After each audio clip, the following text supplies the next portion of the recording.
Beaucoup de gens pensent que le miracle de Hanouka a mis fin à notre guerre contre les Grecs, a permis au peuple d'Israël de célébrer une grande victoire et qu'ensuite on a pu vivre en paix, mais c'est une erreur totale. La guerre a duré en tout 30 ans, le miracle de la fiole d'huile qui devait brûler un jour et qui a brûlé 8 jours a eu lieu 5 ans après le début de la guerre. Les combats ont donc duré 25 années supplémentaires pendant lesquelles nos héros, les Hashmonaïm, ont continué d'être persécutés par les Gréco-Syriens, mais également les Juifs hellénistes qui voulaient imposer à tout le peuple une assimilation à la culture grecque. Les Hashmonaïm, Matityahu et ses enfants se sont donc battus et ont tous fini par mourir au combat l'un après l'autre. Pourquoi est-ce que le miracle est intervenu au milieu des combats et pas au moment d'une victoire totale? Écoutez jusqu'à la fin, c'est très étonnant d'ailleurs que les détails que je vais vous partager sur l'histoire de Hanouka soient si peu connus.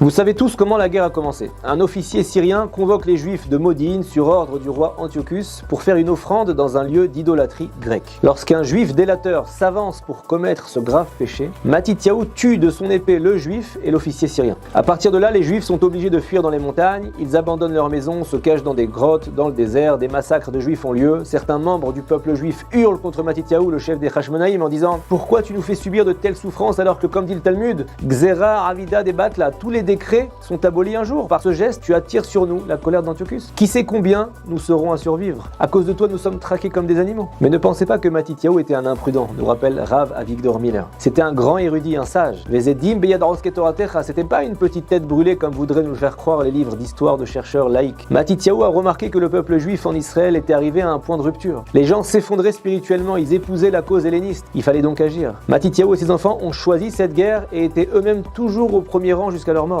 Plus que cela. À cette époque en Israël, la plupart des juifs se trouvaient à Babylone. Là-bas, il n'y avait aucune persécution, ni du gouvernement, ni d'aucun juif helléniste. Alors qu'en Israël, le pays était accablé de souffrances, comme aujourd'hui d'ailleurs. Si c'est pas le Hamas aujourd'hui, c'est la presse anti-religieuse hier. Là où il y a la sainteté la plus forte, les plus grandes épreuves s'y trouvent. Bavel à l'époque, c'était comme New York aujourd'hui. On vivait notre judaïsme de manière totalement tranquille. Si Matityahu et ses enfants voulaient vivre une vie de Torah et de mitzvot sans dérangement, ils auraient pu fuir comme tous ceux qui l'ont fait au moment de la guerre. Mais c'était un leader, il voulait abandonner personne. Qu'est-ce qui se passerait pour tous ces juifs influencés par tous ces courants déviants en Israël, prêts à assimiler le peuple et à détruire la sainteté de notre temple? Matityahu a choisi les souffrances. Il savait que servir Dieu implique de souffrir pour lui. Matityahu et ses enfants sont restés en Israël. Ils n'ont acquis ni pouvoir, ni gloire, simplement une vie tourmentée qui les a fait atteindre le Gan Eden, le paradis, mais par une vie tourmentée. La plupart d'entre nous faisons tout pour oublier nos souffrances. On se dit que quand on va travailler ou faire du sport, c'est un bon moyen de s'occuper et de fuir l'épreuve. Mais il existe un niveau, une perfection de caractère encore plus grande. C'est accepter de bon gré les souffrances qu'on reçoit. Une femme qui veut une famille nombreuse, elle sait que ce sera pas facile, mais elle se lance. Une femme qui épouse un étudiant en Torah au kollel, elle sait qu'elle devra se contenter du minimum car il se lève très tôt, il étudie jusqu'à très tard le soir. Il est rarement disponible et c'est pas facile pour elle. Pareil pour lui d'ailleurs, il préférerait aller au boulot, rentrer le soir, s'asseoir sur un canapé toute la soirée. Il a accepté et choisi un mode de vie qui implique des efforts et même si on ne fait pas partie de ces grands hommes qu'ont été Matityahu et ses fils, on est concerné. Certes, on n'a pas besoin de tuer des Grecs ou de se cacher dans des montagnes de nos jours, mais chaque homme a ses souffrances, parfois même pendant des années. Il faut se préparer à de tels scénarios, alors on veut connaître le secret de Matityahu. Quel est son secret pour arriver à accepter les souffrances pour grandir? Pourquoi Matityahu a voulu cette guerre et ne s'est pas enfui à l'étranger vivre sa Torah tranquillement? Le Messilat Yesharim nous dit une phrase capitale. Nous sommes venus dans ce monde dans un seul but, celui de se préparer au monde à venir. Il faut orienter nos pensées tous les jours vers le monde à venir, dans tout ce qu'on fait. Quand vous allez travailler, quand vous allez faire du sport, quand vous allez à la synagogue, vous devez avoir comme objectif le monde à venir. Ce monde est une antichambre, un vestiaire de préparation pour rentrer dans la vraie grande salle. Un jour, un riche visiteur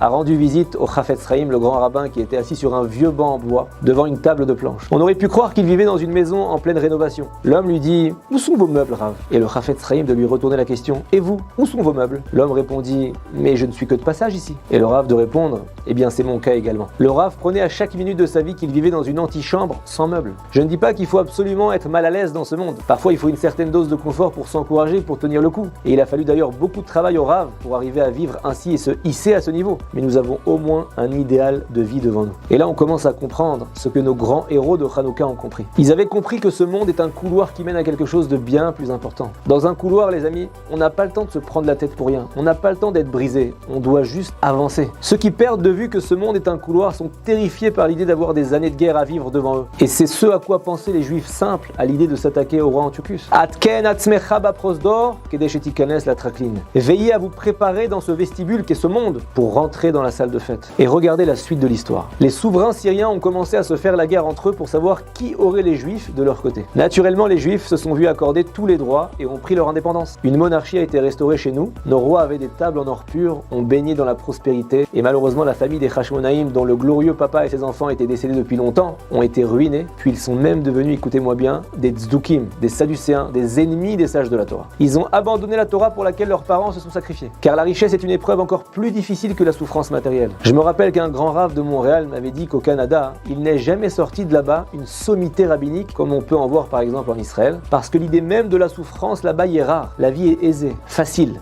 Et à quelle période de leur vie les Hashmonaïm ont accédé au plus haut niveau spirituel? Pendant la période difficile au cours de laquelle ils ont accepté de pleurer. La voie vers le monde à venir passe par ce monde. Ce monde nous réserve parfois des jours difficiles. Même si on n'a pas d'ennemis, il faut servir Dieu de toutes nos forces pour atteindre la plénitude. Celui qui est dans l'étude de la Torah doit donner sa vie pour connaître le Talmud, car il n'y a rien de facile là-dedans. Rappelez-vous quand vous avez commencé à pratiquer le judaïsme, toutes ces personnes qui se sont moquées de vous, qui vous en ont empêché. Rappelez-vous-en car ce sont ces mauvais jours qui vous ont permis d'arriver à ce que vous êtes aujourd'hui. Ça a été la meilleure période de votre vie en réalité. Votre trône dans le monde céleste va être construit sur la base de ces jours de souffrance, de sacrifice et de difficulté. Aujourd'hui, vous vous dites au contraire, quel mauvais souvenir, quel mauvais environnement j'avais. Mais en fait, c'était une vraie bénédiction. Ça vous a donné beaucoup de mérite. Parfois, un jeune couple fraîchement marié se bat pour fonder une famille de Torah authentique. On les prend pour des fanatiques. Ils ont des téléphones cachers, ils n'ont pas beaucoup d'argent, ils attendent le jour où leur compte en banque sera rempli pour pouvoir se permettre de faire ce qu'ils veulent. Eh bien non. Les bons moments, c'est maintenant, c'est cela. Car tous ces efforts vont les amener à des enfants qui leur donneront le plus grand bonheur et le plus grand monde futur. Les périodes difficiles, on ne les réclame pas, mais ce sont les moments les plus méritoires. Même le plus grand joueur de football, les Havdil, vous dira que s'il a été si fort, c'est grâce à la souffrance qu'il avait de voir son concurrent, le co-meilleur joueur de foot, réussir et le talonner. Sinon, il serait resté un joueur de foot moyen. Pourquoi est-ce que le miracle de Hanouka a eu lieu avant la paix totale avec l'ennemi? Parce que c'est à ce moment-là que nos héros, les Hashmonaïm, ont décidé de se sanctifier, de se sacrifier, et certainement pas après les traités de paix où malheureusement leurs descendants se sont enrichis et sont devenus des juifs réformés. C'est au moment où notre sang était versé que Dieu a ramené sa présence dans le temple pour produire le miracle de Hanouka. La Torah nous dit Shemen Zait Zar Tit Lamaor. L'huile d'olive pure de la Ménorah a été d'abord pilée et broyée. C'est quand le peuple d'Israël est broyé qu'il donne son huile d'olive d'illumination la plus pure et parfaite. L'acceptation délibérée des difficultés a produit une huile qui a débouché sur le miracle de Hanouka.